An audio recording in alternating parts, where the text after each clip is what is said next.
보셨죠? 네.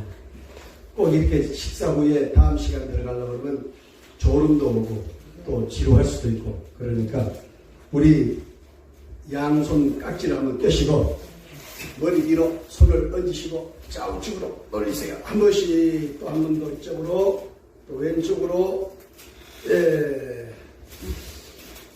지난 시간에 나오셨던 분들은 또 안 나오셨고 안 나오셨던 분들이 또 나오셨네. 지금 오실 분 계세요? 네. 한 분. 네, 네. 오실 사람 차 때문에. 차 대고 있습니다. 네, 차 대고. 몇 분이? 한 분? 사람. 네. 그래요. 그러면 지난 시간을 함께 하지 못한 우리 목사님들을 위해서 중요한 내용이죠. 4장, 계시록 4장의 성막 성전에 대해서 제가 잠깐 다시 설명을 하겠습니다. 계시록 4장에는 하나님이 사도 요한을 하늘로 순식간에 불러 올려가지고 그 사도 요한에게 보여준 것이 바로 성막 성전입니다. 근데 사도 요한이 깜짝 놀랐어요. 왜냐하니까 지금 이 땅에 성막 성전하고 하늘에 있는 성막 성전하고 똑같은 걸 보고 놀란 거예요. 네. 그래서 하늘에 있는 것은 원형이고 땅에 있는 것은 이제 하나님이 이스라엘 백성들에게 허락해 주신 성막입니다. 그래서 그것을 제가 다시 한번 그려보겠어요.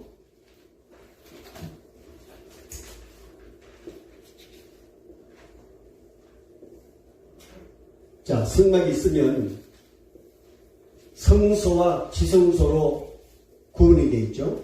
이게 이제 지성소입니다. 그리고 여기가 성소예요. 지성소에는 뭐 법궤가 있죠. 그리고 지성소와 성소를 가로막고 있는 이 부분이 휘장이라고 그러죠. 휘장. 그리고 이 성소에는 제일 앞에가 향단이 있어요. 향단. 그 다음에 우측이 떡상이 있습니다. 떡상이 있고, 그 다음에 좌측이 촛대가 있습니다. 7 금촛대가 있죠. 그래서 이 떡상은 하나님의 말씀을 의미하는 거죠. 그래서 매 주일마다 이 떡을 이렇게 바꿉니다. 그리고 이 가져간 떡은 이제 레위인들이 함께 나눠 먹고요. 향단은 우리 성도들의 오늘날 기도를 얘기하는 거예요. 여기에 향을 피우잖아요. 그래서 우리 오늘날 성도들이 하나님 앞에 기도하는 모든 기도가 이 향단을 의미하는 거고요. 이 촛대는 교회는 항상 성령이 임하죠. 부르짖어 기도할 때마다 하나님을 간절히 사모할 때마다 성령이 임재해서 성도들에게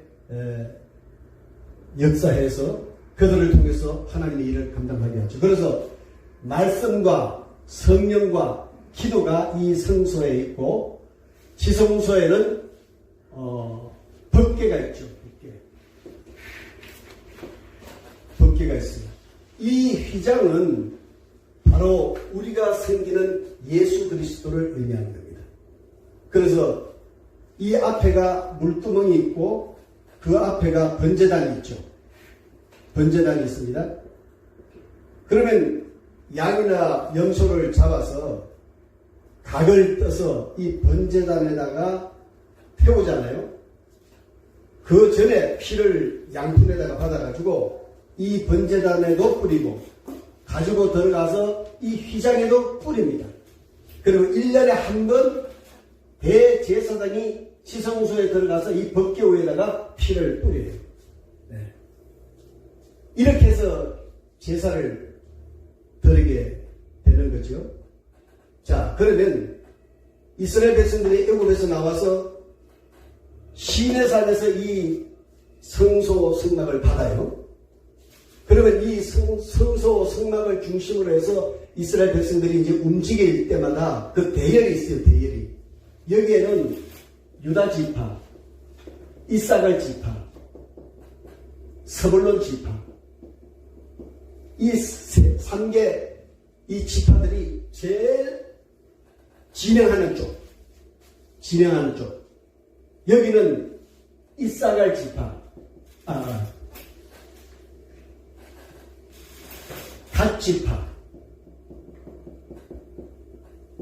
갓 지파, 시므온 지파,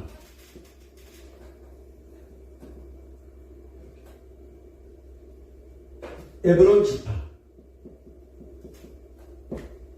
또 좌측에는 단 지파, 에셀 지파, 납달리 지파, 이렇게 3개 지파가 있고요. 그 다음에 제일 뒤에는 베냐민 지파, 그 다음에 므낫세 지파, 그 다음에 에브라임 지파. 네. 예, 알겠습니다. 자, 이 애굽에서 나와서 시내산에서 하나님께 성막 성전을 받은 이스라엘 백성들이 항상 이동을 하면은 이렇게 대열을 맞춰서 진을 칩니다. 그리고 낮에 구름 기둥이 딱 움직이면 이 백성들이 전부 이 지성소와 성소에 성막을 다 거두어요. 그러면 어떻게 거두느냐? 레위 지파 판옥.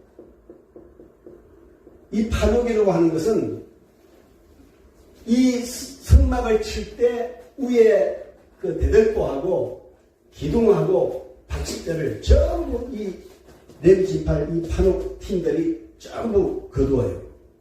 그 다음에 우측에는 레위 지파 기명, 이쪽 우측 갓지파, 시몬 지파, 에브론 지파에서는 전부 기명을 다 정리합니다. 그 성전 안에 기명이 많이 있잖아요. 뭐 번제단, 그 다음에 그 안에 물두멍, 그 안에 그 떡상, 그 다음에 여기 향단, 촛대, 이런 모든 기명을 이 레위 지파들이 다 이것을 수속을 해가지고 이제 가져가게 되죠. 그 다음에 이 베냐민, 므낫세, 에브라임 지파는 천막을 다 거둡니다. 레위 지파 천막. 이 베냐민, 므낫세, 에브라임 지파는 전부 천막을 다 정리해가지고 이동을 하게 돼요. 이렇게 해서 이제 4개 지파가 자기 분담에 맡겨진 사역을 감당하죠. 그리고 이 유다, 이사갈, 스불론에는 그 대제사장이 이제 항상 여기에 주둔을 하죠. 여기에 대제사장이 누구예요? 모세와 아론이죠. 아론. 그런데 계시록 4장에 사도 요한이 하늘로 이끌려 올라가가지고 눈을 딱 뜨니까 이 성막 성전이 지상에 있는가 하면 똑같이 되어 있는 거예요. 그래서 4장에서는 무엇만 기록을 했는가 하면 사도 요한에 보니까 사자의 모습이 그려진 기가 있고, 이게 이제 사자, 유다 지파, 여기가 이제 사자가 그려진 깃발이 있어요. 이렇게 딱 깃발이. 그 다음에 여기에는 소가 그려진 깃발이 있어요. 이쪽에 갓지파, 이쪽에는 사람 이 얼굴이 그려진 기가 있어요. 사람. 또 베냐민, 므낫세, 에브라임 지파에는 독수리가 그려진 깃발이 있어요. 이렇게 해서 항상 이 대열로 움직이는 거예요. 그러면 이 레위 지파 판옥을 감당하는 봉사자는 누굴까? 무라리 자손이에요. 무라리 자손. 무라리 자손들이 항상 이 세 개 지파와 같이 움직여요. 그 다음에 이쪽에 기명을 취급하는 자손들은 고핫 자손이에요. 이 고핫 자손들은 언제나 갓 지파, 시몬 지파, 에브론 지파들하고 함께 움직이는 거예요. 그 다음에 베냐민, 므낫세, 에브라임은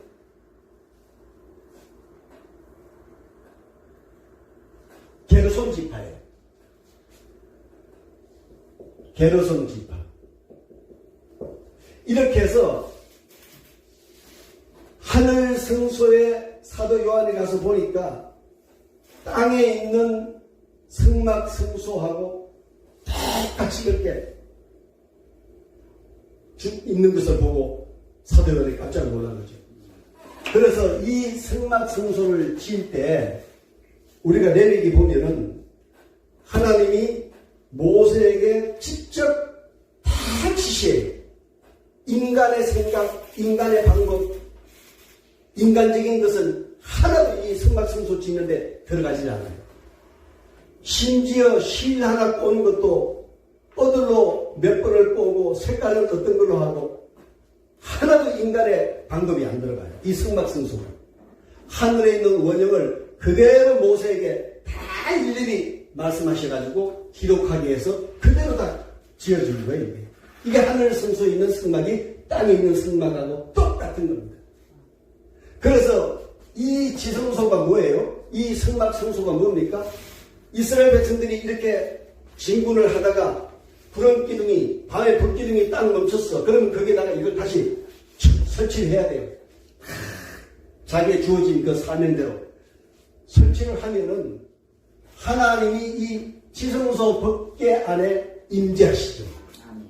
그래서 직접 이스라엘 백성들은 못 만나지만 대제사장이나 제사장들에게 말씀하시고 그들에게 친히 예언하시거나 아니면 지시하셔가지고 이 성막 성전 중심으로 이스라엘 백성들이 아주 정말 질서정연하게 움직이는 거예요. 왜 이렇게 하실까?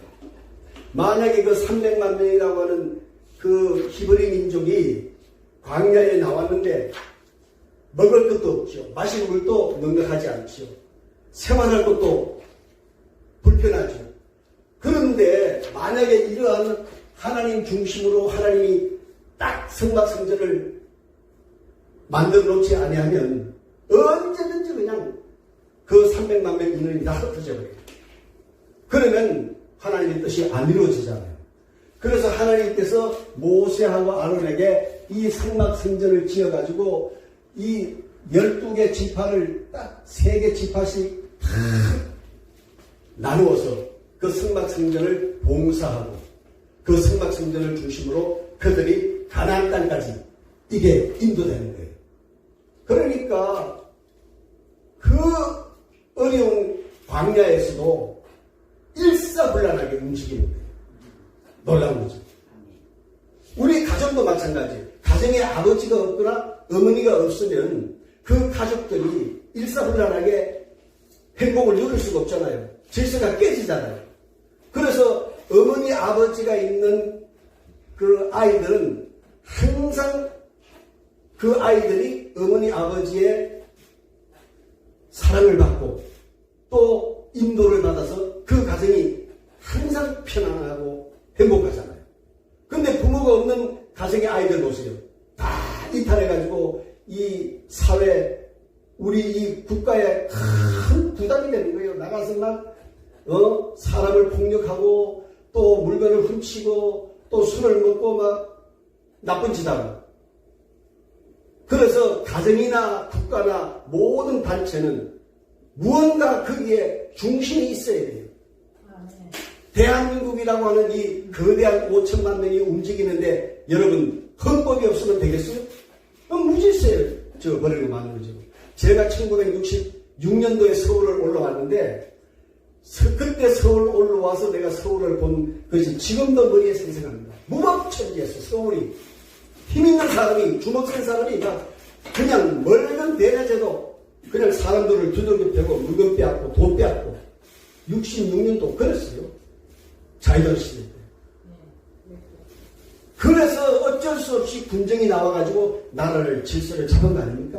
물론 거기에는 많은 부작용도 따랐지만은 그러나 대한민국 국민 전체를 위해서는 어쩔 수가 없었던 거예요. 여기는 지금 히브리 민족은 애굽에서 나와가지고 이 가나안 땅에 들어가기 전까지는 전부 광야에 광야 40년을 생활을 해야 되는데 하나님의 아주 그 절대적인 중심이 아니고는 살아갈 수 없는 거예요. 그래서 성막성전을 하나님이 모세와 아론에게 허락해가지고 이 성막성전 중심으로 이들이 일사불란하게 구름이 움직이면 이들도 움직이고 구름이 멈추면 이들도 멈추고 이렇게 해서 40년의 그 어려운 광야 생활을 다 마치고 철갑꿀이 흐르는 가나안 땅을 들어가게 된 줄로 믿습니다. 이렇게 들어간 가나안 땅에 들어간 이들이 사무엘상하, 열왕기상하, 역대상하에 가면 이제 솔로몬 성전이 지어지잖아요. 이 성막은 없어지고 이게 이제 계시록 4장에 사도 요한이 하늘 가서 이 성전을 보게 되는 거죠.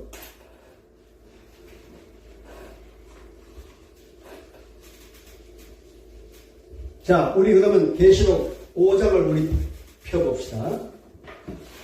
계시록 5장.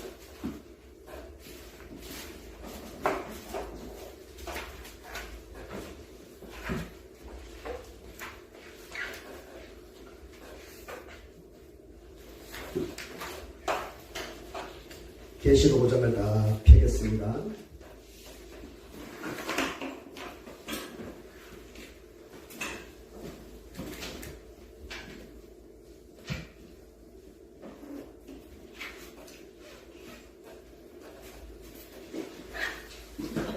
다 펴셨으면 우리 다 같이 큰 소리로 함께 읽겠습니다. 시작.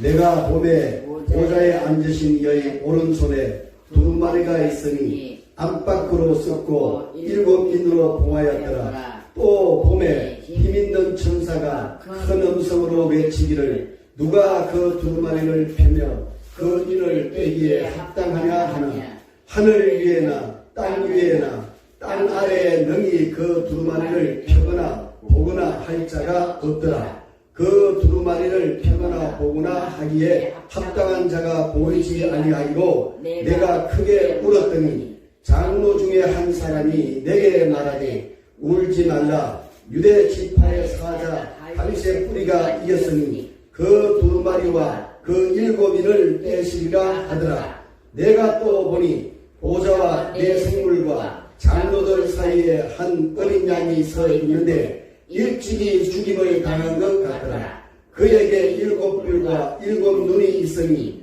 이 눈들은 온 땅에 보내심을 받은 하나님의 일곱 영이더라. 그 어린 양이 나와서 보좌에 앉으신 이의 오른손에서 두루마리를 취하시니라.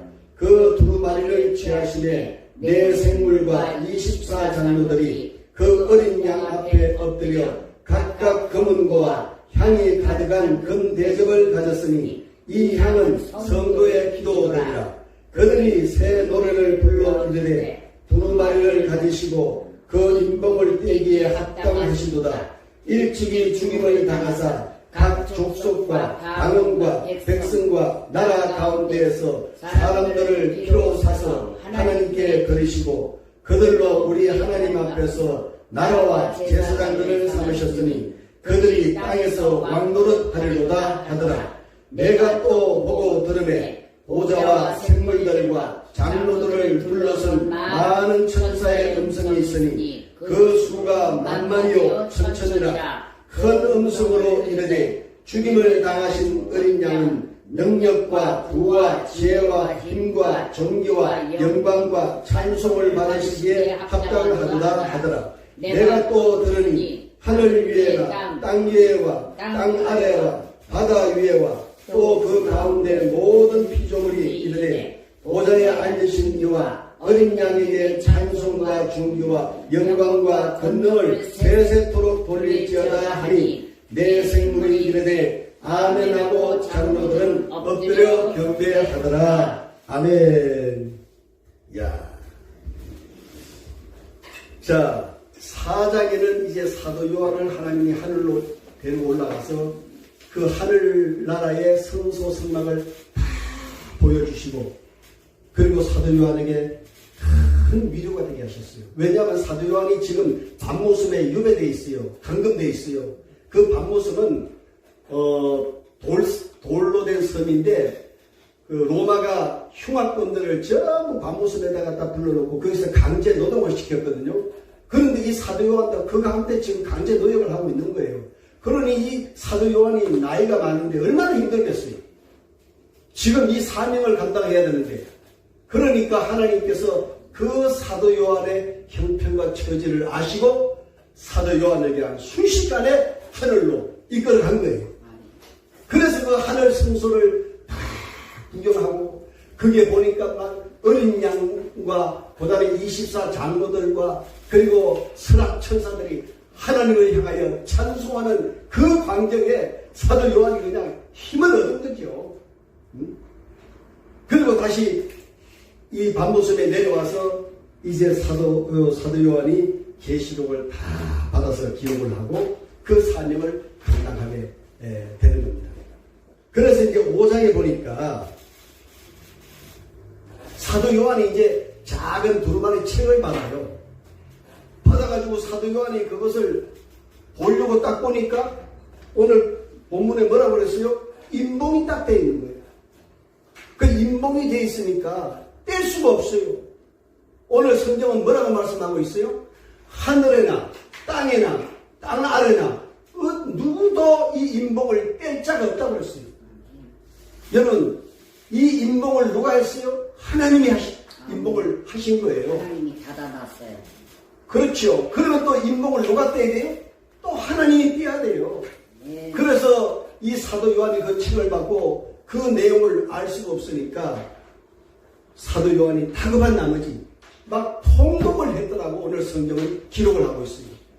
여러분, 진짜 우리가요, 하나님의 사람이면 이 말씀 앞에 우리가 정말 통곡도 한번 해봐야 돼요. 할렐루야. 정말 하나님 앞에 이 말씀 가지고 우리가 하나님께 통곡하면 하나님께서 저와 여러분을 찾아오셔서 영혼의 눈을 확 열어주시고, 우리가 궁금했던 이 말씀을 우리 주님이 다윗의 열쇠를 주셔가지고 확 열어주시는 줄로 믿습니다.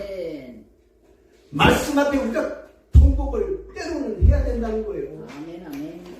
그래야 하나님이 우리에게 그 진리의 말씀을 열어주시는 거예요. 그 말씀이 정말 내 마음에 받아지면은 진짜 눈물 나죠. 힘이 나죠. 막 할렐루야죠.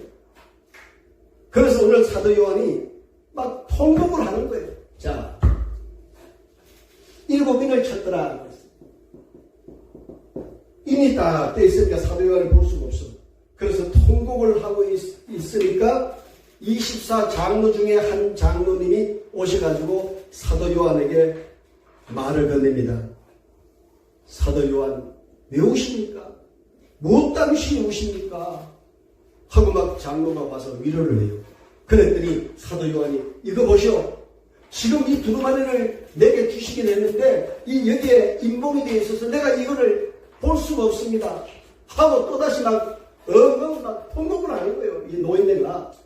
그러니까 이 장로님이 하시는 말씀이, 걱정하지 마세요. 반드시 이 인을 떼줄 자가 오실 겁니다. 그분이 누군지 아세요? 다윗의 뿌리에서 나온 어린 양이랍니다. 하면서 어린 양 예수님을 소개해가지고 예수님이 오셔서 그 인을 다 떼주는 거죠. 그리고 이 성경을 내용을 읽는데 사도 요한이 얼마나 은혜가 넘쳤겠습니까? 한번 생각해 보세요.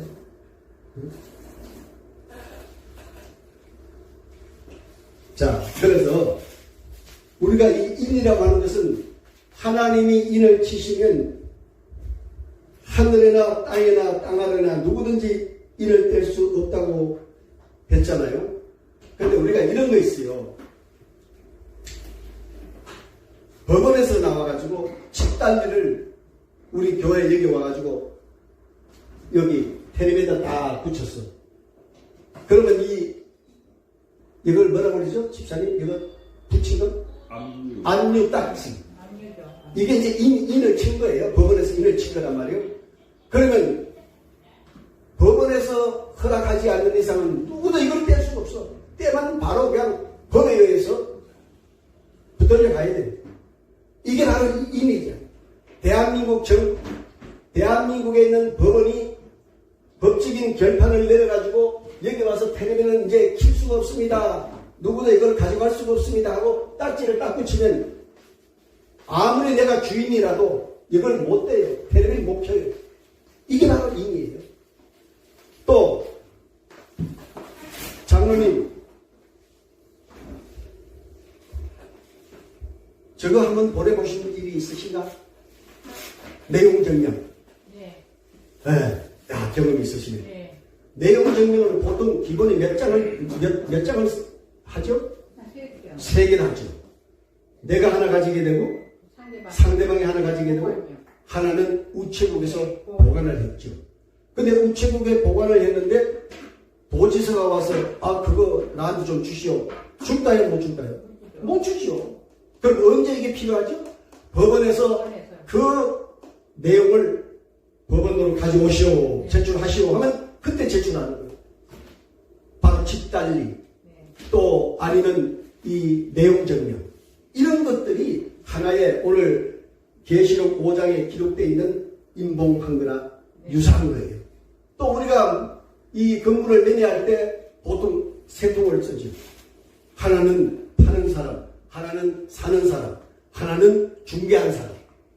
그래서 그 중개한 사람은 이거를 다른 데다 이거를 유출하면 안 돼요. 법적으로 책임을 져요.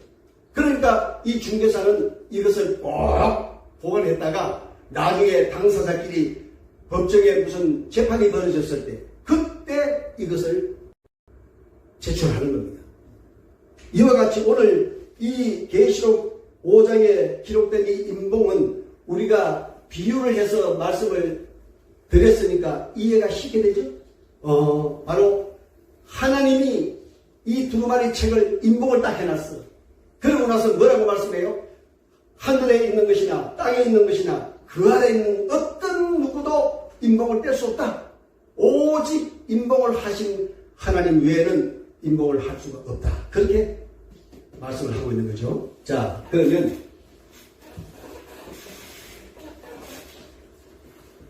장로님의 소개를 통해 가지고 어린 양 예수께서 오셔서 인봉을 딱 띄었어요.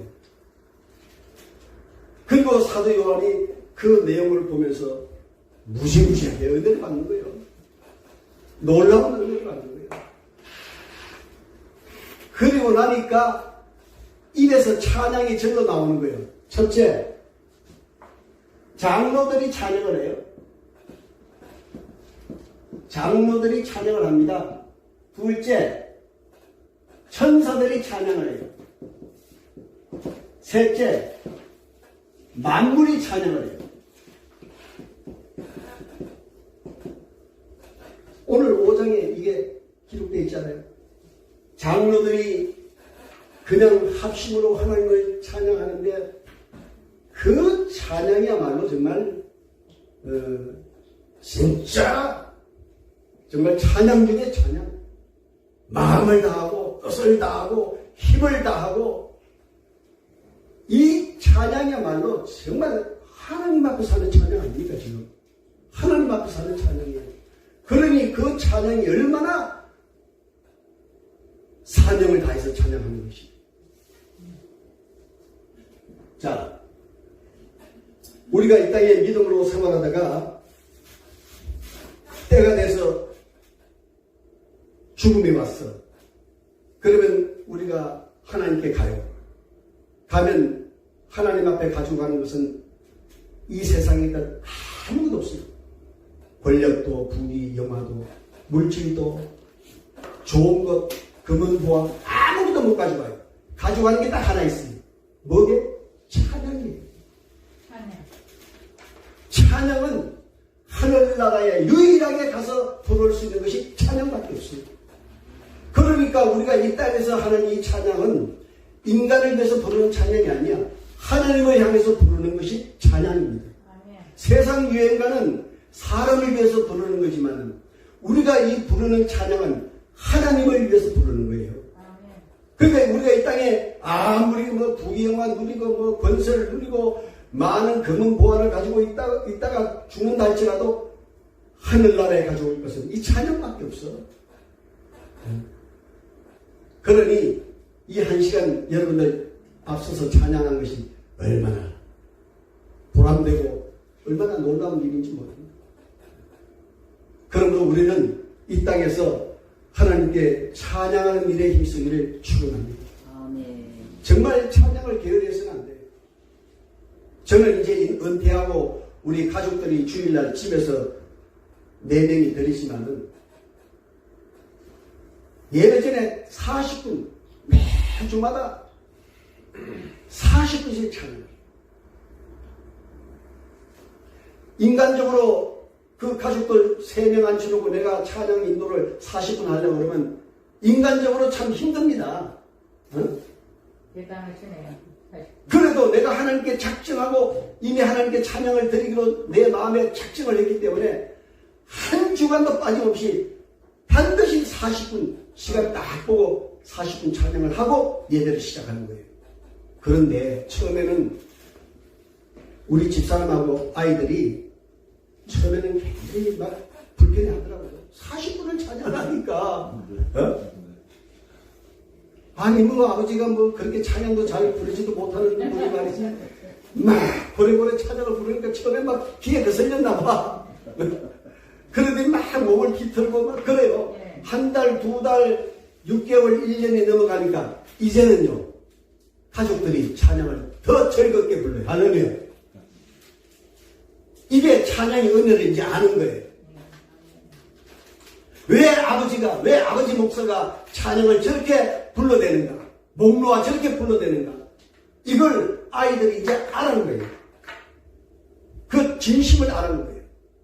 그래서 이제는 함께 큰 소리로 찬양을 불러요. 그래서 저는 한 20분은 좀 템포가 느리고 조용한 찬양을 한 20분 부르다가 그 다음에 20분 지나가면 템포가 빠르고 막 박력 있고 힘 있는 찬양을 또 20분간 막 부르거든요.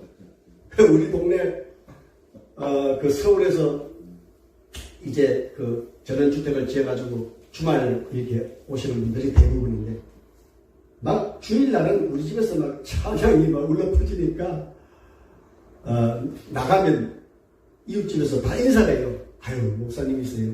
예 그렇습니다. 아유 찬양이 너무 은혜로운데요. 인사를 해요. 지금.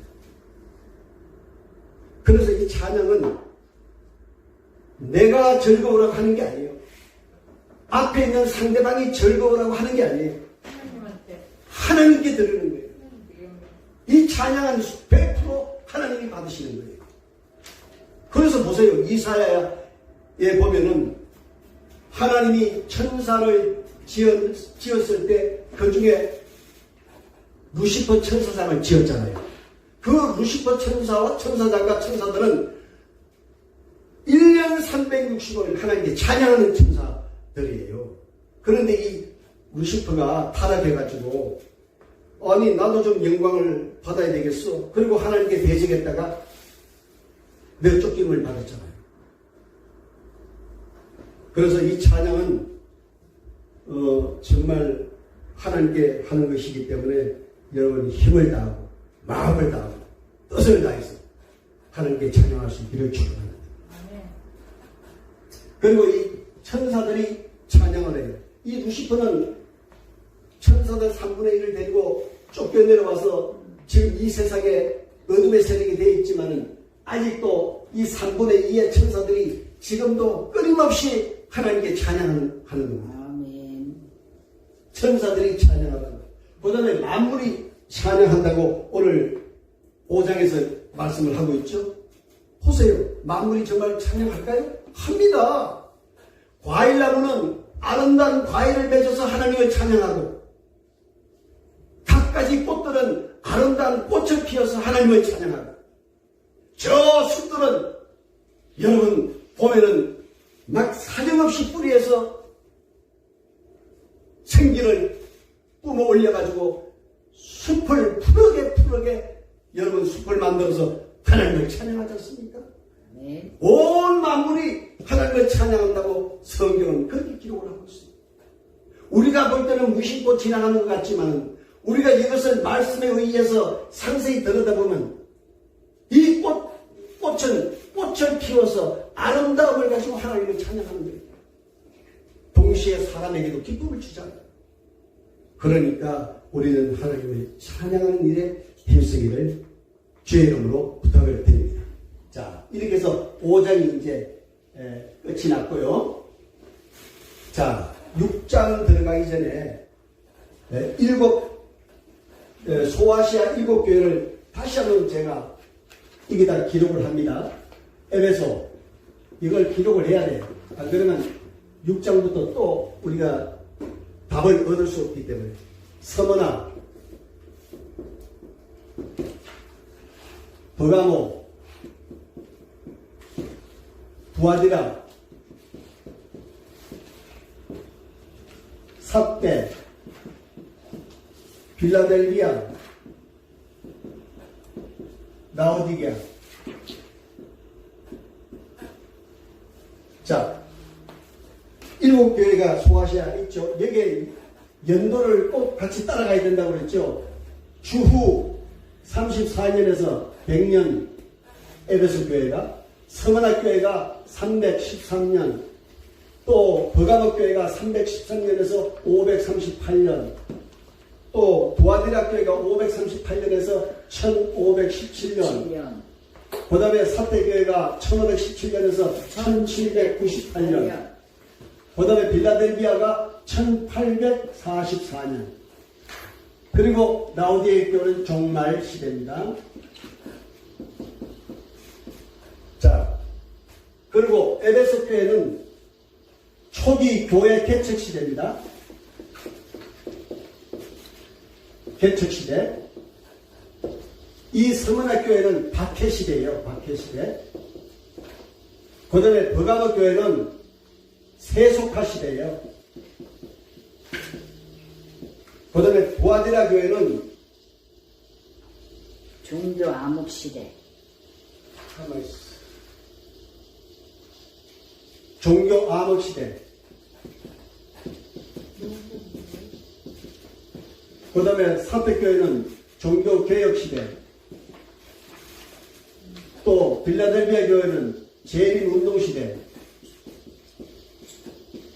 여기는 역시 종말입니다. 종말 시대. 자, 이렇게 해놓고 우리가 오늘 6장 들어가겠습니다. 자, 성경 계시록 6장을 펼치시고 다 같이 한 음성으로 읽겠습니다. 시작. 내가 봄에 어린 양이 7인 중에 하나를 떼시는데 그때 내가 들으니 내 생물 중에 하나가 우레소리같이 말하되 오라 하기로, 이에 내가 보니 흰말이 있는데 그 탄자가 하늘을 가졌고 면류관을 받고 나아가서 이기고 또 이기려고 하더라. 둘째 인을 떼실 때에 내가 들으니 둘째 생물이 말하되 오라 하니, 이에 다른 붉은 말이 나오더라. 그 탄자가 허락을 받아 땅에서 화평을 제하여 버리며 서로 죽이게 하고 또 큰 탈을 받았더라. 아멘. 여기까지만. 자, 첫째 인을 떼니까 흰말. 자, 흰말. 또 활. 그 다음에 면류관. 자, 첫째 인을 떼니까 흰말이 나오고 활이 나오고 면류관이 나왔어요. 그러면 도대체 흰말이 뭐고 활이 뭐고 면류관이 뭘까? 이 내용을 알려면 소아시아 7교회를 다시 되돌아가야 돼요. 그러면 소아시아 7교회 중에 에베소 교회를 보세요. 초기 교회 개척 시대죠. 이 초기 교회 개척 시대가 사도 바울과 베드로를 위시해서 많은 믿음의 사람들이 로마에 건너가가지고 개척을 했는데, 그때 무려 6, 70년 만에 600만 명이라고 하는 많은 로마인들을 기독교인으로 만드는 거예요. 그러니까 뭐예요? 승리잖아요. 흰말은 바로 승리를 의미하는 거예요. 승리. 흰말이 오늘 말씀에 기록된 것은 바로 승리를 지금 이 초대교회가 로마에서만 날이면 날마다 승리하고 있다 이거예요. 어? 할렐루야입니까? 아멘이시죠? 아멘. 그리고 활은 뭐냐? 여러분, 활은 적을 향해서 쏴서 적의 심장을 꿰뚫는 거잖아요. 그러면 우리가 영적으로 활은 뭘까요? 우리 하나님의 진리의 말씀을 상대방 사단에게 잡힌 자들에게 그냥 쏴대는 거예요. 네. 그러면 그들이 그 진리의 말씀이 가슴에 꽂히면 그들이 어떻게 돼요? 회개하고 네. 돌아오는 거예요. 바로 오늘 이 활이라고 하는 것은 전쟁에 적을 죽이는 무기지만은 우리 믿음의 손에 들려지면은 죽어가는 영혼을 살리는 거예요. 아멘. 말씀이 우리의 심장에 꽂히면 천하없는 인간도 회개하고 떼굴떼굴 불러서 하나님 앞에 돌아오게 되어 있는 거예요. 아멘. 어? 아멘. 그 누굽니까? 주먹파 조양은이? 조양은 씨가요 순복음교회로 그 구원된 사람이에요. 그리고 순복음교회 선교사 전도사하고도 결혼까지 했어요. 물론 중간에 또 한 번 더 타락하고 그랬지만요, 이제 목회자가 됐어요. 중간에 몇 번 타락을 했어요. 근데 이제는 완전히 목회자가 됐어요. 정말 하나님의 일을 그렇게 잘 쓰던 그 주먹 가지고 이제는 주의 일을 하니까 또 주의 일을 그렇게 잘해. 여러분 보세요. 조양은이 같은 사람이 구원될 거라고 누가 상상이나 했겠어요? 사람을 그냥 주먹으로 때려 죽이는 그런 사람, 무지막지한 사람인데 하나님의 말씀이 그에게 꽂히니까 할렐루야. 그게 뒤집어지는 거예요. 그러니까 오늘 이 첫 번째 인을 떼서 보니까 흰말이 등장을 하고 활이 등장을 하고 면류관이 등장을 했다는 것은 바로 오늘 초대 개척교회 시대가 교회들이 로마에 가서 막 진리의 말씀을 가지고 막 그냥 외치는 거예요. 예수 믿으세요. 응? 구원이 있습니다. 예수를 믿으세요. 천당이 있습니다. 회개하라. 예수 믿고 구원받으시오. 참 우리 초창기 때 많이 했지. 우리 집사 때 많이 했습니다.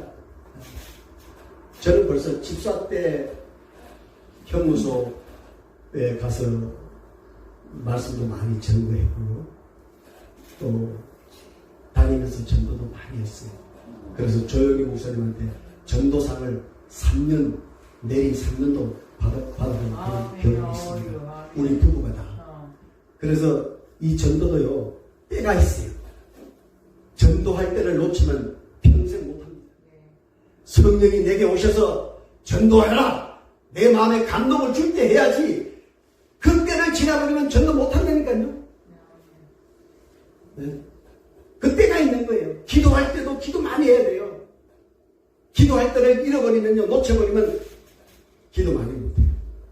그래서 이 초대교회 개척시대 이 사도 바울과 베드로가 개척교회를 세우고 난 다음에 이들이 다 순교했잖아요. 그 뒤를 이었던 많은 성도들이 다 순교당하면서 로마에 가서 복음을 외쳐서 600만 명을 구원을 시켰어요.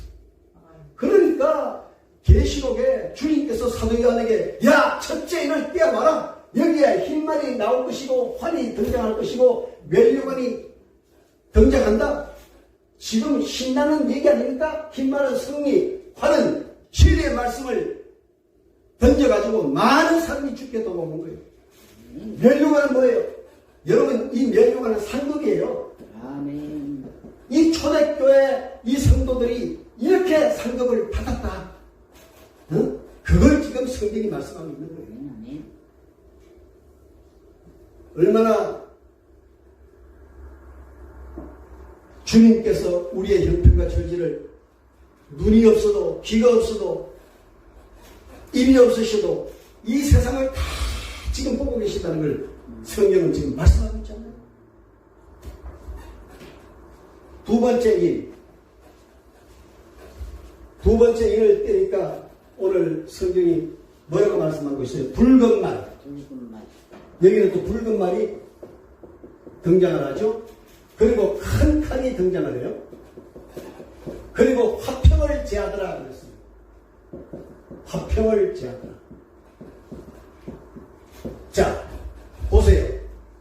아니, 두 번째 인을 떼니까 첫 번째 인과는 전혀 반대 얘기가 나왔죠.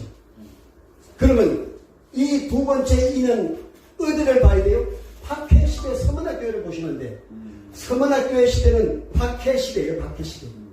로마 황제가 로마법으로 이 초대교회 열심히 전도하는 이 교회를 무지무지하게 박해를 시작을 했어요. 100년 전부터 100년 이후부터 313년까지 로마가 핍박을 하는 거예요.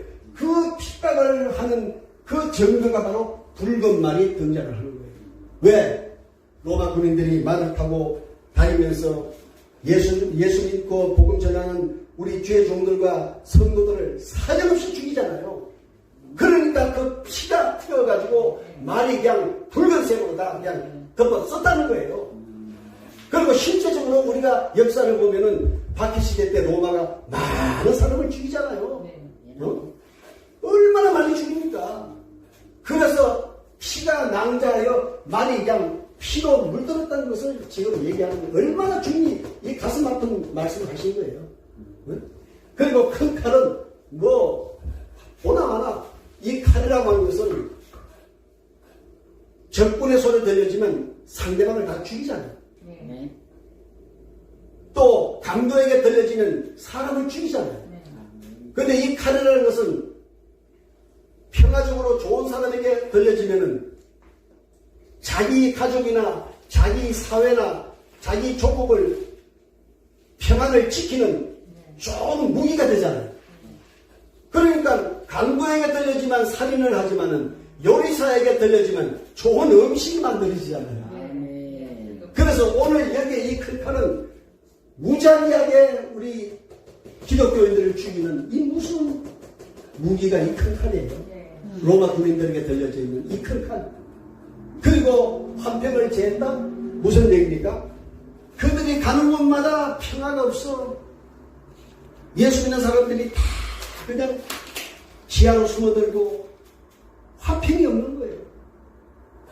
무서운 일이 벌어지는 거예요. 우리가 너무 편안한 시대에 사니까 그렇지. 만약에 우리 이 시대가 지금 이 로마 시대, 박해 시대에 우리가 지금 산다고 생각해 보세요. 순교를 각오하지 않고는 복음도 못 전하고, 순교를 각오하지 않고는 예배도 못 드리고, 순교를 각오하지 않고는 우리가 하나님의 사명을 감당할 수가 없다고 생각해 보세요. 이게 남의 일로 보지 마셔야 됩니다. 할렐루야. 이들의 일이 우리 일입니다. 이제 계시록을 계속 공부해 나가다 보면 무서운 짐승이 나타나서 세상을 무지하게 또 겁탈합니다. 그때 우리가 지금부터 말씀과 기도와 성령으로 무장하지 않고는, 우리가 그들과 맞서 싸우지 않고는, 그들과 싸워서 이기지 않고는 우리가 마지막 구원의 문턱을 넘어설 수가 없을 수도 있습니다. 이게 계시록에 나와요. 그러니까 이 서문학교에는 아주 박살나는 거예요. 무지무지하게 사람이, 우리 기독교인들이 죽어요. 그래서 붉은 말, 피로 물들고 칼에 의해서 화평이 없습니다. 자, 세 번째 인과 네 번째 인을 우리 다 같이 한번 읽겠습니다. 5절 셋째 인부터 시작. 셋째 인을 떼실 때 내가 들으니 셋째 성문이 말하되 오라 하기로 내가 보니 검은 말이 나오는데 그 탄자가 손에 저울을 가졌다. 내가 내 생물을 사이로부터 나는 듯한 음성을 들으니 이르되 한 대라리온의 미란대요 한 대라리온의 보리 섰대로다 또 감남류와 포도주는 해치지 말라 하더라. 아멘. 자, 우리가 셋째 인을 띄니까 뭐가 나왔어요? 금은말이 나왔죠? 예. 금은말. 그 다음에 뭐가 나옵니까? 저울이 등장을 하죠. 예. 그 다음에 한 데나리온의 밀한대, 한 데나리온의 밀한대, 또 한 데나리온의 보리석대. 이렇게 기록되어 있죠? 보리석대. 자, 그래서 이 소아시아 일곱 교회를 우리가 항상 머리에다 담아둬야 된다는 얘기가 바로 제가 첫 시간부터 말씀을 드렸잖아요. 계시록을 쭉 공부하다가 막히면 여기 돌아오면 돼. 답이 나와. 자, 그러면 세 번째 인을 띄니까 금은말, 저울, 한 대나리를 밀, 한 대나리를 보리석대. 자, 여기가 어느 교회예요? 버가모 교회예요. 버가모. 버가모 교회는 무슨 시대예요? 세속화 시대예요. 세속화. 그러면 왜 세속화가 되었는지 우리가 그걸 알아야 되잖아요. 자, 박해 시대에서 콘스탄틴 황제가 군인들을 풀어가지고 무지하게 박해를 했어요. 오늘 10명 죽이고 내일 100명 죽이고 모레 1000명을 죽였는데 그러면 그 다음에 기독교인이 수가 줄어야 되잖아요. 근데 100명을 죽이고 났더니 1000명이 불어나고 1000명을 죽이고 났더니 10,000명이 불어나는 거야. 어? 그래서 버가모 교회 시대에 황제가 종교 자유를 준 거예요. 자, 지금부터는 너희들 기독교인들 자유다. 그리고 우리 로마가 기독교를 국교로 하겠다 하고 선포해버렸어요. 그러니까 뭐 하루아침에 이게 지옥 갔다가 천국 온 거잖아요. 어?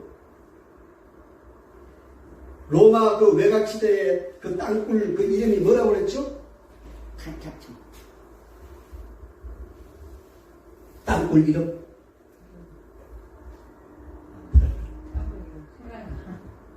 그래요. 우리가 이제 7학년에 넘었으면 이게 깜빡깜빡해가지고 저도 깜빡깜빡해.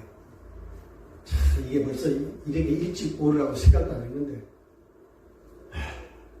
저도 지금 기억이 안 나. 나중에 기억나면 얘기하고 그 땅굴 속에 들어가서 무려 그 땅굴이 800km 상상을 초월해요. 그 땅굴 속을 키로수로 그 재보니까 이게 800km란다. 800km. 그렇게 거기에서 태어나고 거기에서 결혼하고 거기에서 공부하고 거기에서 살다가 거기에서 죽었잖아요.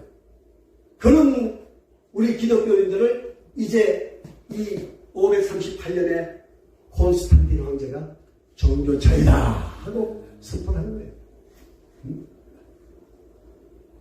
그래서 이제 세속화 시대가 된 겁니다. 그러면 세속화 시대가 됐으면은 여기 왜 금은말이 안 나와야지? 왜 금은말이 나왔을까? 이걸 우리가 분명히 알아야 돼요.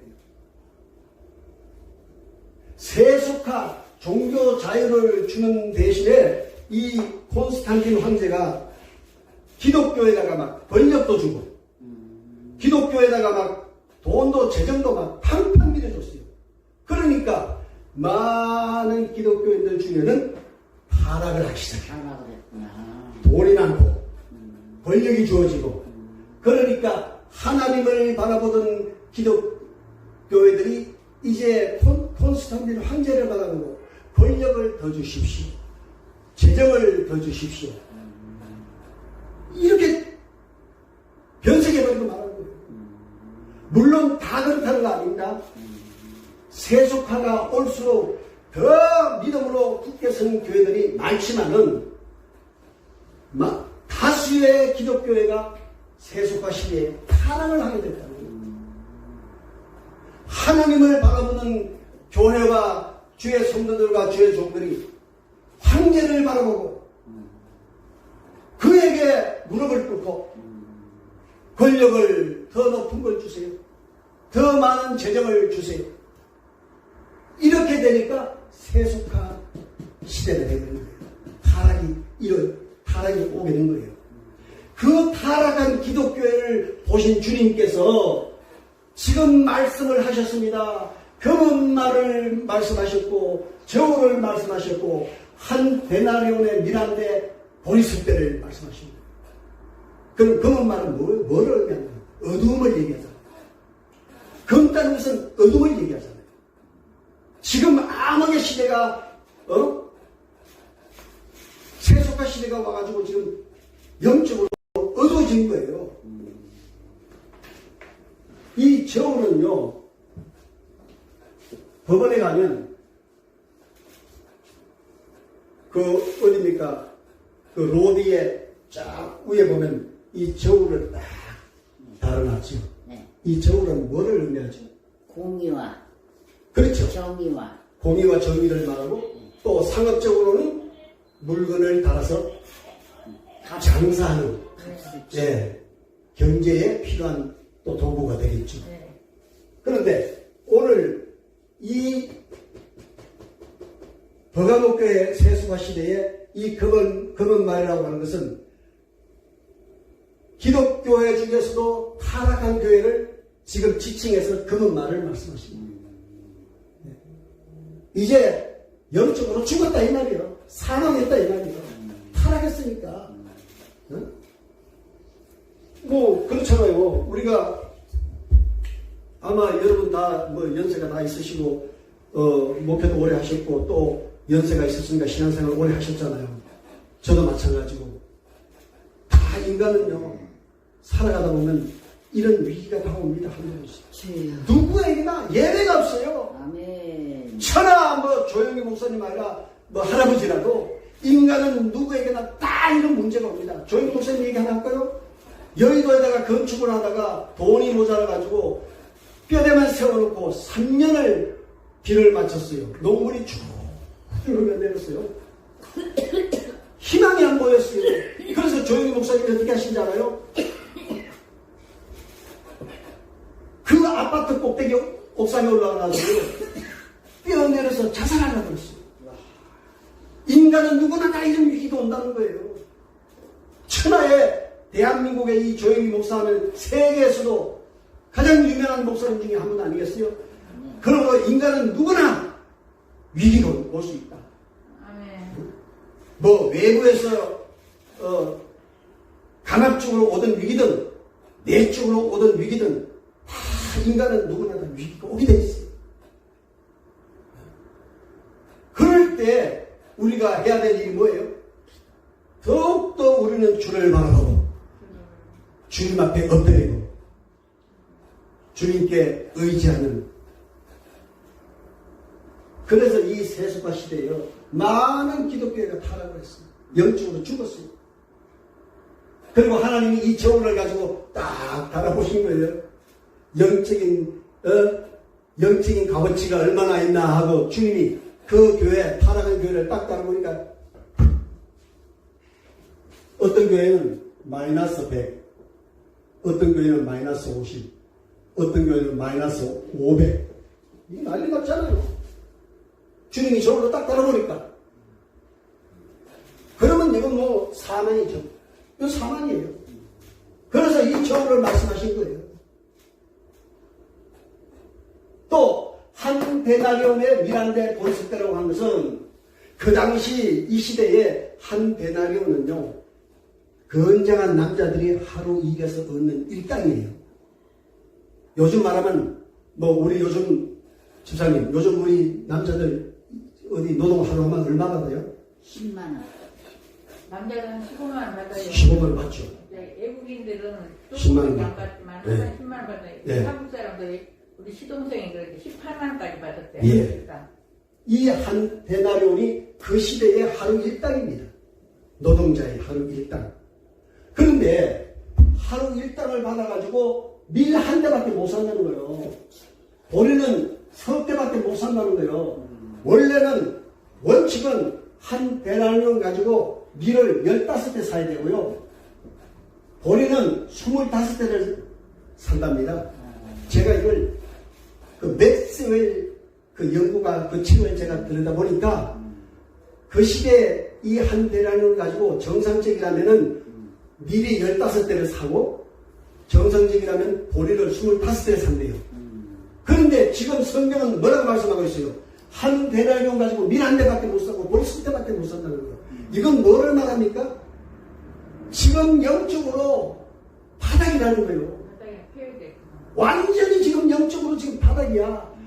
영양이 지금 영적으로 완전히 바닥이야. 지금 쓰러질 수밖에 없어. 죽을 수밖에 없어. 이걸 지금 주님이 애통하게 말씀하고 있는 거예요. 응? 그러면 우리가 지금 이 말씀을 우리가 함께 공부하면서 여러분 자신들 다 돌이켜볼 수가 있잖아요. 아멘. 나는 보리가 몇 대일까? 나는 미리 몇 대? 나는 한 20, 할렐루야. 자신있게 20대. 우리 20. 자신있게 저렇게 20대 얘기하신 분은 참 대단하신 분이에요. 자, 아버지의 나를 믿으시고. 금음말 저울 한 대나리온 밀한대 보였을 때 이제 이해가 되셨죠? 아멘.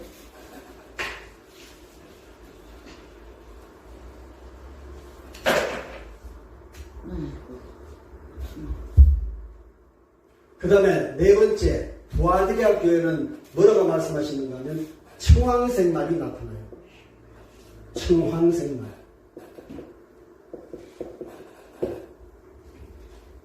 그리고 사망과 음부라고 말합니다.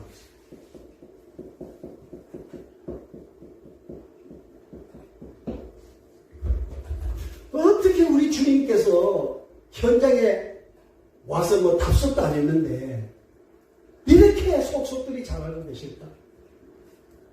놀랍잖아요. 하나님은 우리의 생각까지도 다 파악하시고 계시잖아요. 그러니 우리가 그런 하나님을 우리가 섬기고 있으니 얼마나 우리는 감사한 일입니까? 응? 이 세상에 많은 종교가 있지만은 그 다 죽인 종교 아닙니까? 생명이 없는 종교? 근데 우리가 섬기는 하나님은 인간의 생사화복을 주장하시고,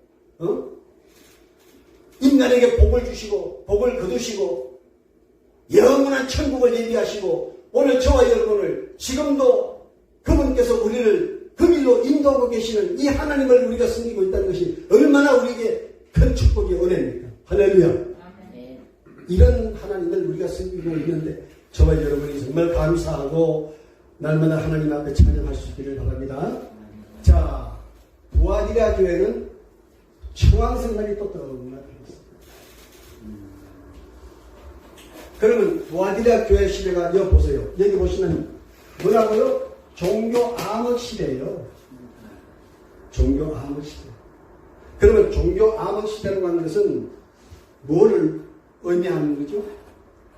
교황이, 캐톨릭 교황이, 또 이번에는 처음에는 로마가 기독교인들을 그렇게 핍박했는데 이제는 교황이, 로마 카톨릭 교회 교황이 기독교를 박해기 시작하기 시작합니다. 이게 참 산 넘어 산, 우리 속담에 산 넘어 산 그런 얘기 많이 하죠.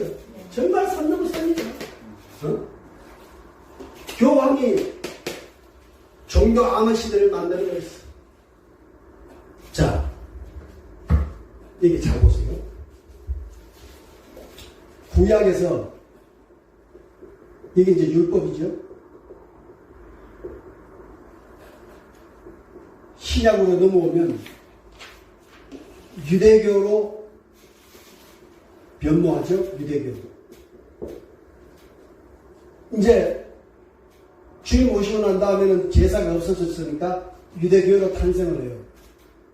그러면 유대교에서 예수님이 오셔가지고 기독교를 탄생시켜요. 기독교를. 그래서 유대인들한테 핍박을 어마어마하게 받잖아요. 네?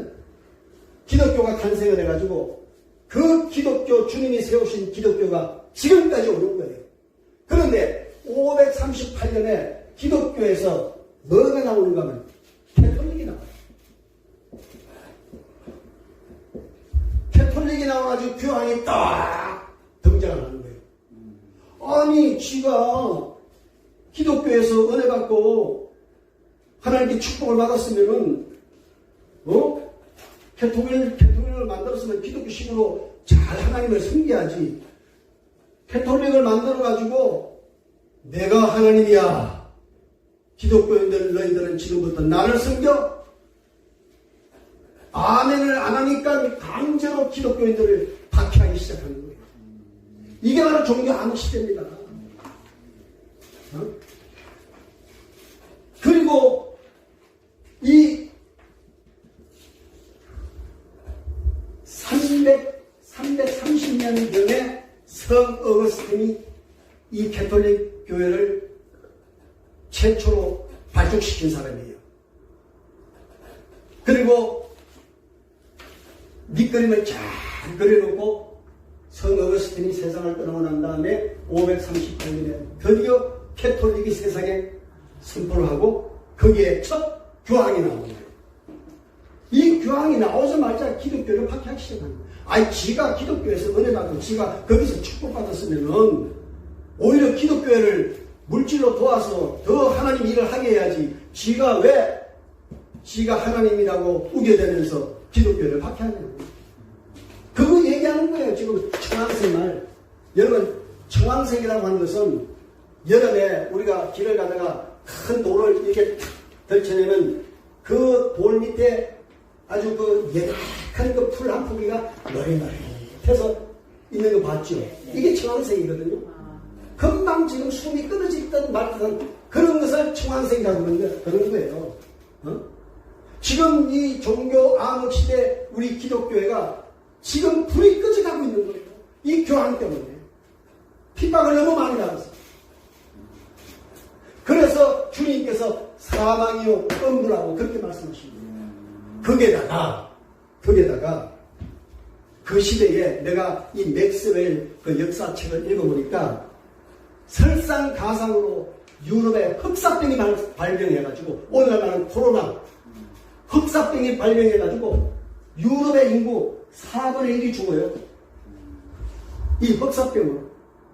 거기에다가 플러스 알파 기독교인들이 무지무지하게 죽어요. 다 천변되다시피 합니다. 이 시대에. 그러니 뭐 요즘 우리 예수 믿는 건 뭐 황제 같은 신앙생활을 하는 거예요. 황제 같은 신앙생활. 우리는 이분들을 위해서 우리가 정말 잊지 않아야 되고 기도해야 되고 감사해야 되고 이분들 다 목숨을 다 숨겨 다 했잖아요. 그래서 오늘날 우리가 이렇게 안전하고 평안하고 은혜롭게 하나님께 복받으며 살아갈 수 있는 이 기틀을 바로 이분들이 다 만들어 놨잖아요. 그럼 우리는 하나님께 감사해야지. 이 흑사병이 설상가상으로 와가지고 이렇게 많은 사람이 죽고 교황이 사람을 이렇게 많이 죽였어요. 이걸 지금 말씀하고 있는 거예요.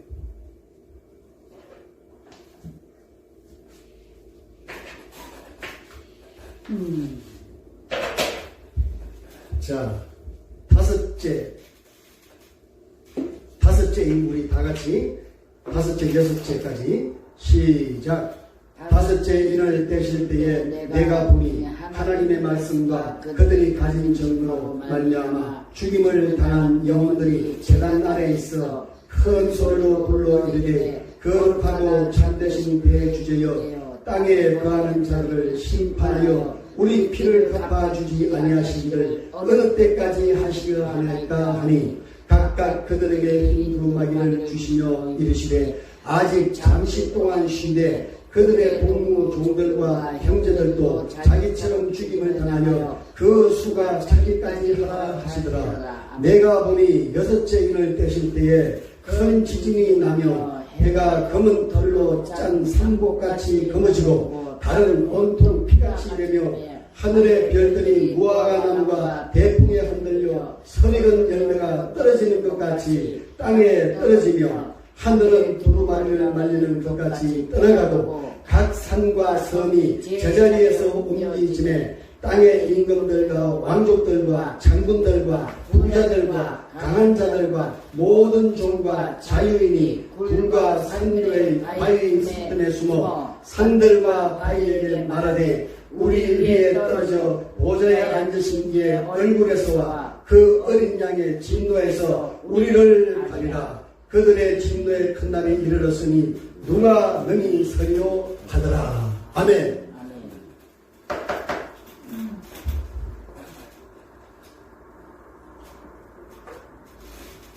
다섯째 이에 보니까 제단 아래 죽은 영혼들의 부러지짐. 영혼들의 부러지짐. 자, 이게 사대교회입니다. 사대교회. 자, 1517년에 마틴 루터가 종교개혁을 하죠. 이게 마틴 루터가 종교개혁을 합니다. 종교개혁을 딱 선포하고 나니까 로마 카톨릭이 로마 교황이 이 제수이터 예수회라는 그 정보부 같은 조직을 만들어가지고 핍박이 10배나 더 이상이 막 시작합니다. 그래서 많은 기독교인들이 죽었어요. 그래서 그 죽은 영혼들이 제단 아래에서 하나님을 향하여 지금 부르짖고 있는 거예요.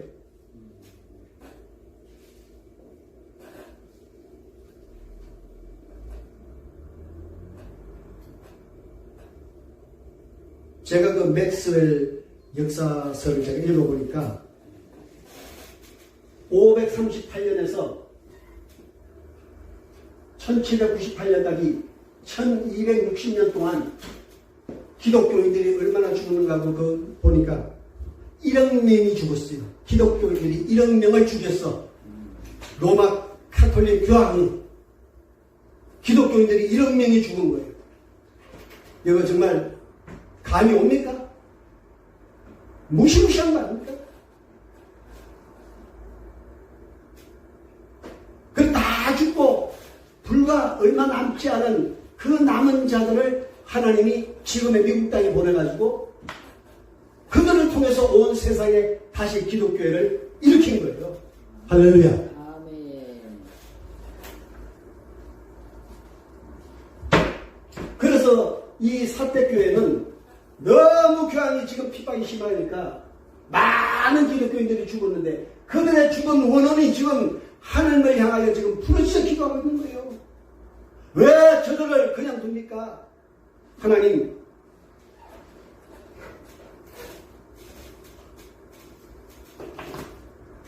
그런데 이 대목을 가지고 우리 목사님들 세계에서는 두 가지 설을 얘기를 해요. 아이, 목사님, 죽으면 끝이지 뭐 죽은 영혼들이 뭐 하나님께 부르짖습니까? 그렇게 또 얘기하시는 목사님들도 계세요. 그렇다고 해서 그게 또 틀린 것도 아니고 또 이 성경의 죽은 영혼들의 부르짖음이 사실인 것도 사실이에요. 호소하느라 돼 있어요. 성경. 우리가 창세기에 보면 가인과 아벨이 싸움을 해가지고 가인이 아벨을 죽이잖아요. 그런데 그 죽은 아벨이 하나님께 부르짖잖아요. 하나님이 가인에게 찾아오잖아요. 가인아, 내 아우 아벨 어디 있느냐? 아벨을 어떻게 했느냐? 왜 죽였느냐? 그러니까 가인이 막 하나님께 반항을 하잖아요. 내 아우의 아벨의 피소리가 지금 내게 부르짖는다. 그렇게 말씀하고 있잖아요. 그러니까 이 죽은 영혼들의 이 많은 억울하게 정말 전도하다가 억울하게 죽어간 이 영혼들이 지금 제단날에 모여가지고 하나님께 부르짖는 거예요.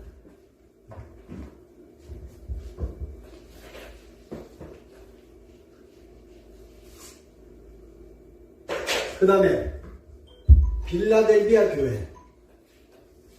빌라델비아 교회는 뭐라고 말씀을 하고 있는가 하면요.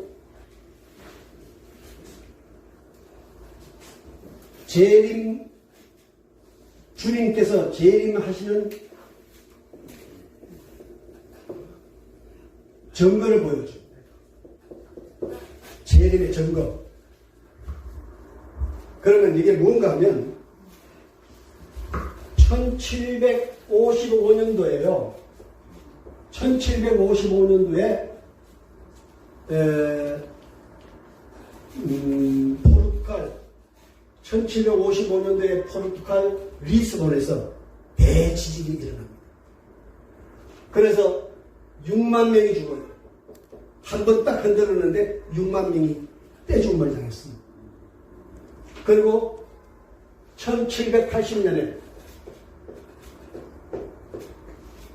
이렇게 오늘같이 이렇게 하는 대낮에 갑자기 해가 침을 받아가지고 캄캄한 칠흑 같은 어둠으로 변해요. 태양이 시력이 됩니다.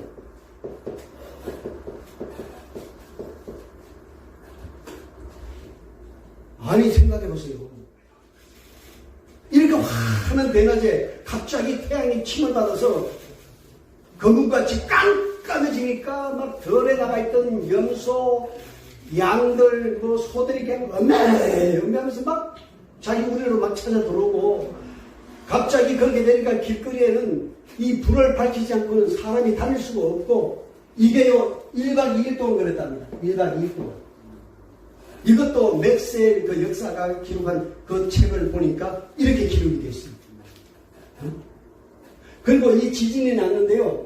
얼마나 대지진이 났는가 하면은 남쪽으로는 북아프리카까지 땅이 흔들렸고 저 북쪽으로는 북유럽까지 땅이 흔들렸다. 이건 내가 지어낸 말이 아니고 그 맥스웰이라고 하는 그 역사가가 소상히 기록해 놓으서 제가 다 읽은 거예요. 다 읽고 지금 제가 말씀드리는 거예요. 어느 시대든지 역사가가 다 있잖아요. 기록자가 다 있습니다. 그리고 1833년에는요, 또 무슨 일이 있었는가 하면, 대풍에 선과일이, 막 태풍 불면 선과일이 다 떨어지잖아요. 그런데 그렇게 과일이 떨어지듯이 유럽 밤하늘에 별이 비 오듯 쏟아졌다고 했어요. 별이 비가 오듯 쏟아졌다고 했어요. 그래서 그 유럽인들이 막 그 광경을 보고 다 막 맨발로 거리로 뛰쳐나와가지고 땅에 엎드려서 하나님께 막 회개하고 자복하고 통회하는 이런 일이 실제로 있었다고 이 맥스웰 씨는 막 기록을 하고 있어요. 이게 무슨 일이냐? 주님께서 이제 내가 재림할 때가 가까워오고 있다 하는 증거를 보여주시는 거예요. 자연을 통해서. 그래서 여기 보면 1844년이 이후부터는 이제 종말시대라고 그렇게 지금 하고 있잖아요. 1844년 이후에는요, 성경에 연도가 없어요. 안 나와요, 아예.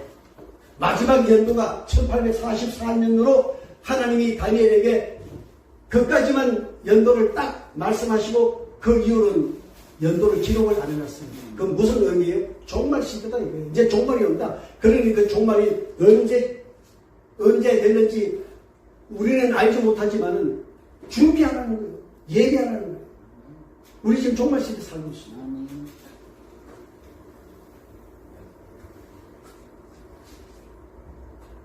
이 별이요, 야, 진짜 막 하늘에서요, 별같이 비같이 쏟아져 봐요. 얼마나 두렵겠어요. 이 지구에요, 10km짜리 하나만 지구에 떨어져도요, 지구에 뭐 아시아 하나가 그냥 날아간답니다.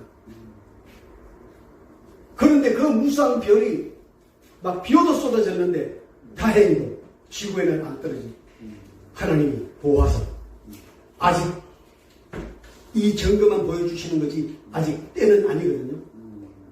지금 코로나 많은 지금 우리 교회 목사님들이 이구동성으로 하나같이 얘기합니다.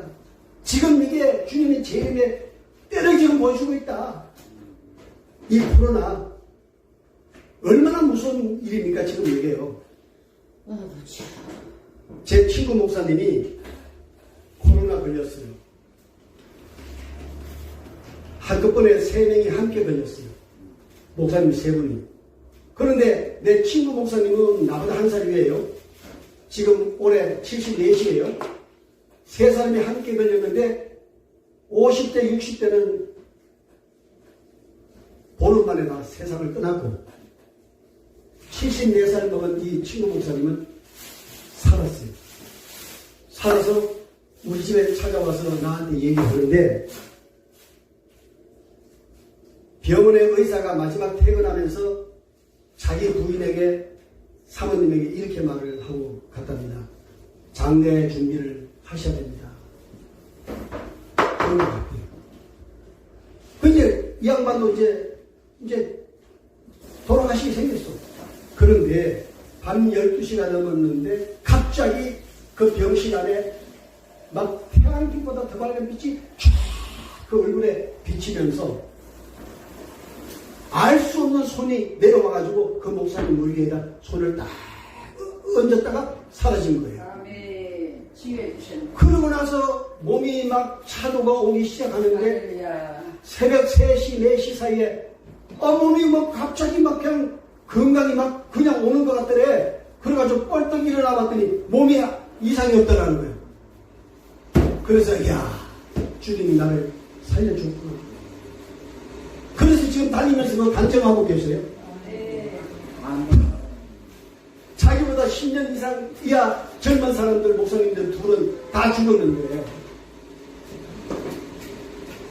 이분도 의사가 퇴근하면서 장례 준비해야 될 것 같다고 그렇게 하고 갔는데 주님이 찾아오셔가지고 안수 딱 해주고 가시니까 새벽 3시, 4시 한 3시간 사이에 그렇게 몸이 막 좋아지기 시작하더니만 할렐루야. 새벽 3시에 그냥 벌떡 일어났다는 거예요. 아마 우리 김미경 목사님도 알 거예요. 누구? 문정근 목사님. 아, 여 알던데 목사님? 그래. 언제 한번 여 와서 그 간증하면 시켜요. 야, 나 그 간증 듣고 할렐루야. 정말 그러면서 나보고 유 목사 조심해.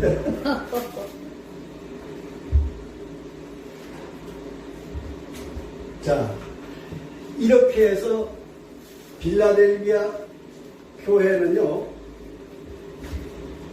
재림의 정글을 하나님께서 보여주신 거예요. 자, 그러면 지금 몇 시야? 아이고, 다 끝났네. 예, 요까지만 하고 이제 7째 이는 다음 시간부터 이제 하는 걸로 하고 오늘은 이제 자, 한 번 더 제가 말씀을 드립니다.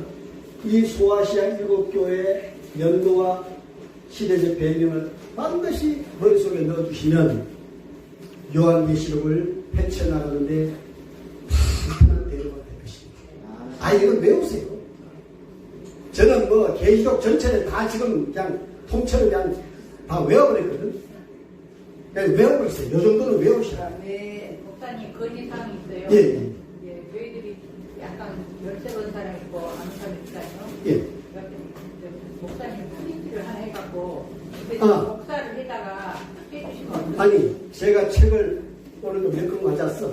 네. 예, 뭐 책값 비싸기도 안 받으니까 다니엘서하고 계시록 책 가지고 있으니까 뭐 아주 신기로 왔습니다. 신기로. 그러니까 그거 가지고 계시면은 네. 아주 좋습니다. 네, 가지고 꼭 예. 걱정하고 예. 자, 수고 많이 하셨고 기도하겠습니다. 하나님 아버지 고맙습니다. 오늘도 이렇게 저희를 불러주셔서 진리의 말씀을 함께 나누었습니다. 이 말씀이 우리의 심령에 차곡차곡 쌓이고 필요할 때마다 이 말씀이 우리의 음성으로 들려져서 하나님께 귀하게 쓰임받는 큰 능력으로 나타나게 도와 주시옵소서. 감사드리옵고 예수님의 이름으로 기도합니다. 아멘. 감사합니다.